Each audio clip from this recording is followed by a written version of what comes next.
sarreeyagaas Cabdilaahi Fadal Iimaan ayaa soo gaadhay magaalada Laascaanood ee xarunta gobolka Sool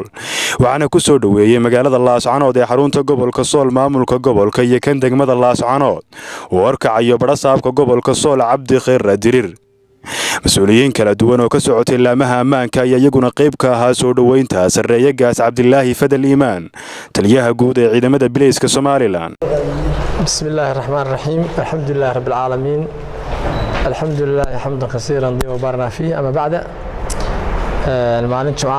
waxaan ku suganahay gobolka Sool xaruntiisa Laascaanood waxaan soo booqday taliyihii guud ee ciidanka booliska dalka sarreeyagaas Cabdilaahi Fadal Iimaan iyo saraakiil kale oo helisa waxaan ka mid ah taliyaha cusbaa ee qaybta booliska gobolka Sool waxaan leenahay taliye guud ahaan gobolka nabadgelyo ku soo dhawow gaar ahaan magaalada Laascaanood oo caasimadda gobolka ah kulliida wixii wara iyo wixii hoos la isku wareysan doono kulamo yeelan doona hadii la yiraahdo marka waxaan ku leenahay taliye adiga saraakiisha kala socoto aad iyo aad baan imaatikiina gobolka loogu baahnaa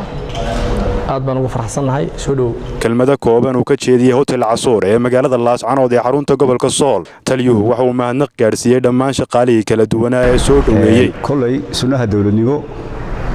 waa waajib in mararka qaar kood kormeer aan ku sameeyno oo kormeer ku sameeyo sida caadada ahayd ciidamada poliiska ee gobolada dalka Jamhuuriyadda Somaliland ana u kurgalaya xaaladaha ay ku sugan yihiin xaaladaha hawlaha nabadgelyo ka shaqeeyaan iyo arrimaha kale ee khusayay ciidanka booliiska wixii kale ee warana dibaan hadii la leeyahay ka sheegi doonaa salaamu calaykum waraxmatullaahi wabarakaatuh حمزة حاجي محمود رادية ورقة تلفزيون عالمي Universal laascaanood